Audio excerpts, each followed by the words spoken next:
People still call you. They just stopped asking about you. The phone still rings. The texts still come in. People still need things. A favor, an answer, a ride, a recommendation, a quick opinion, a last-minute problem, and most of the time, you help. You answer. You show up. You solve it. Because that's what you've always done. But somewhere along the way, something changed. The conversations got shorter. The questions got narrower. Nobody asks what you've been thinking about lately. Nobody asks what you're excited about, what keeps you up at night, or who you've become.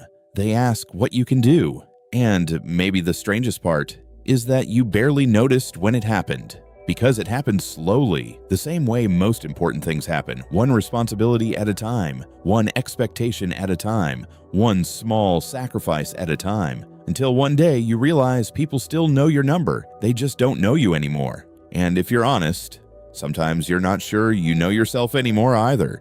You wake up, check your phone, reply to a few messages, get ready for work, handle what needs handling, fix what needs fixing, pay what needs paying, and the day moves forward. You look normal, you function normally, you do everything you're supposed to do, but there's this weird feeling that follows you around, a feeling that's hard to explain, like you've become extremely useful and somehow less visible at the same time.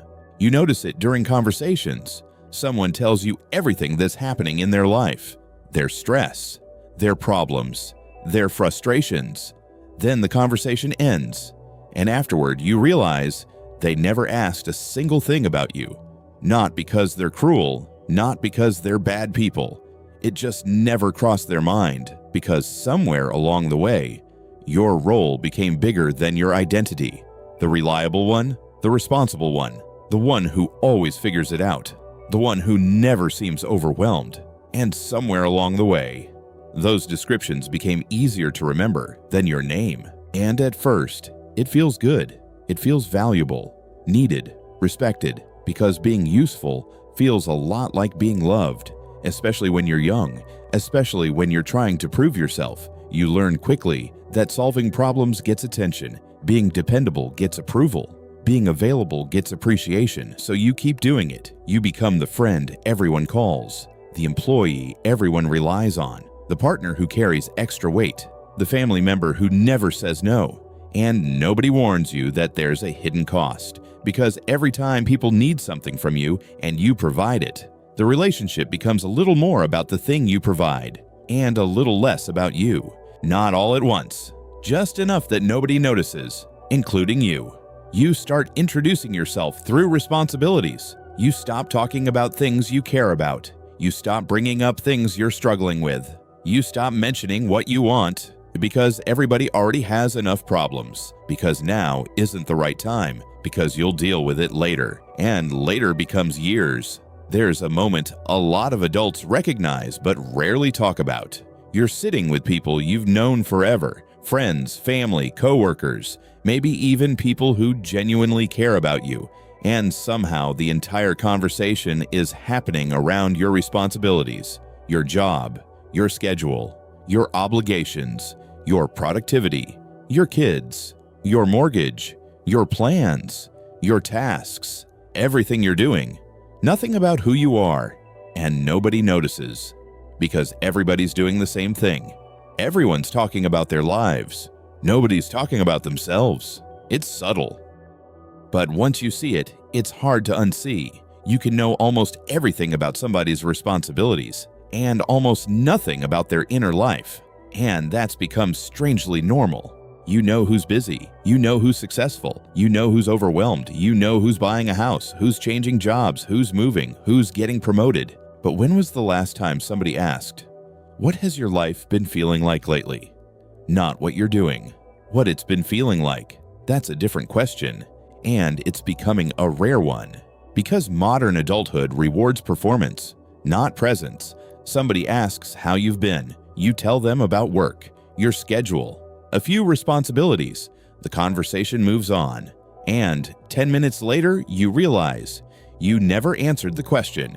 So they interact with the version of you that's easiest to access, the useful version, the productive version, the functioning version. And after enough years, even you start interacting with yourself that way. You start evaluating your worth based on contribution. You start evaluating your relationships based on what you give. And that's where the trap becomes dangerous. Because eventually, you stop asking yourself who you are. You only ask whether you're doing enough, because the more responsible you become, the harder it gets to notice what's disappearing. Everything still looks fine from the outside. Bills are paid. Work gets done. People trust you. Nothing looks broken. But something feels absent. You can't quite name it. You just know that every conversation feels strangely incomplete. Every week disappears faster. Every year feels harder to remember. And sometimes, late at night, when everything is finally quiet, you realize you've spent the entire day being needed without once feeling known. And maybe that's the part nobody talks about. People didn't stop knowing you by accident. You became so good at being useful. Nobody realized there was a person behind it. You became a role, and nobody noticed the person inside it. That's a different kind of loneliness. Not the loneliness of having nobody around, the loneliness of being surrounded by people who only interact with your role, the loneliness of being appreciated but not understood, the loneliness of being useful without being seen. And because it's not dramatic, most people never talk about it. They just keep going, keep functioning, keep helping, keep providing, until eventually something starts feeling emotionally flat. Achievements feel smaller, conversations feel repetitive,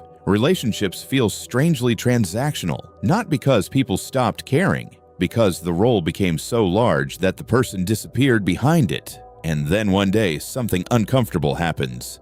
You have a problem, a real one. You're exhausted, confused, burned out, scared. You finally need support. You finally need someone to show up for you. And suddenly, you discover something terrifying. Nobody knows how. Because you've trained everyone to need you. You never trained anyone to know you. And that's the realization that hits harder than most people expect. You became addicted to looking okay. Not successful, not happy. Just okay. The person who could handle it. The person everyone could count on. You became addicted to maintaining the image that everything was under control.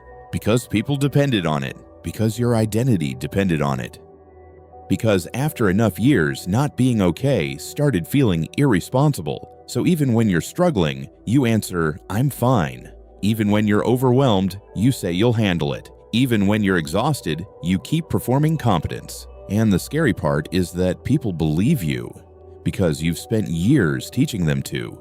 You became so good at functioning that your struggles became invisible, even to yourself. That's when life quietly changes. You stop experiencing relationships as places to be known. You start experiencing relationships as places to perform, not intentionally, just automatically. You show up with the useful answer, the calm response, the responsible solution, the practical advice. And after a while, nobody remembers there was more to you than that. Sometimes not even you. You see it in small moments. Somebody asks how you've been. You answer with a work update, or a schedule update, or a responsibility update. Without realizing it, you've answered the question without revealing anything. Most adults do this constantly.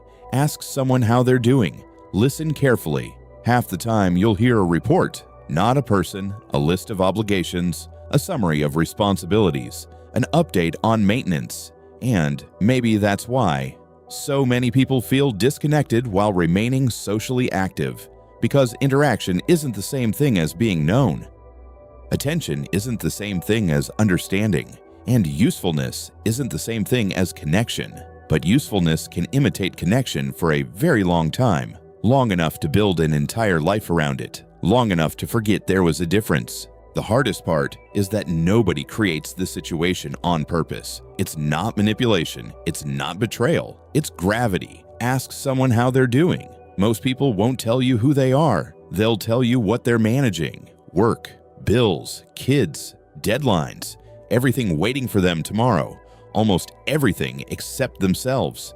And everybody thinks this is adulthood because everybody around them is doing the same thing. You wake up, handle responsibilities, solve problems, take care of people, manage obligations, repeat, and eventually the question disappears. Who are you when nobody needs anything from you? Not what do you do? Not what do people expect from you? Not what do you provide? Who are you when there's nothing to maintain? For a surprising number of adults, that question has become difficult to answer, not because there's nothing there. They've just spent years being consumed by usefulness, years becoming the solution, years becoming the provider, years becoming the reliable one, years becoming necessary. And necessity has a way of taking over everything, even identity, especially identity. That's why some people feel strangely uncomfortable during free time. Nothing needs fixing, nothing needs solving, nobody needs anything. And instead of feeling peaceful, they feel restless because without a problem to solve, they don't know where to place themselves. Their value has become attached to contribution. Their existence has become attached to usefulness. And usefulness never stops asking for more. The phone still rings. The messages still arrive. People still need things. Tomorrow, they'll probably need more. And you'll probably help, because that's who you've become.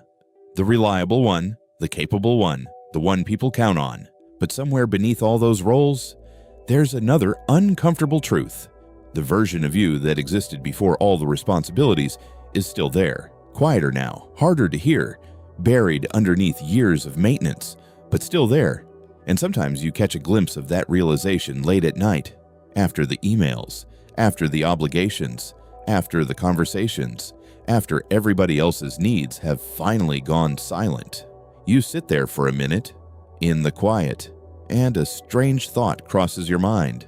Not that nobody loves you, not that nobody cares, something much harder to admit. The phone will probably ring tomorrow, the messages will probably arrive, people will probably need something, and you'll probably help, because that's who you've become. The reliable one, the capable one, the useful one. The uncomfortable question is whether anyone still knows the person underneath all of that, because people still call you, they just stopped asking about you. And maybe the reason that realization hurts so much is because you're starting to realize the same thing.